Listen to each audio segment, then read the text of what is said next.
दूसरी बात आप ये जान लीजिए कि इनको हुरूफ नित्इय्या क्यों कहा जाता है। हमारा जो तालु होता है, तालु के दो हिस्से होते हैं, एक नरम वाला तालु और एक सख्त वाला तालु।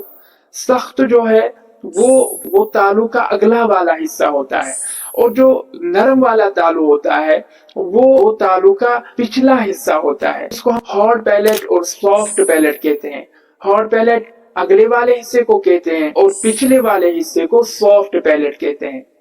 अब देखिए, जो हमारा सख्त वाला तालु है उसकी जहां से शुरुआत होती है वहां पर आपको कुछ लकीरें महसूस होती होंगी जब आप जुबान को टच करेंगे।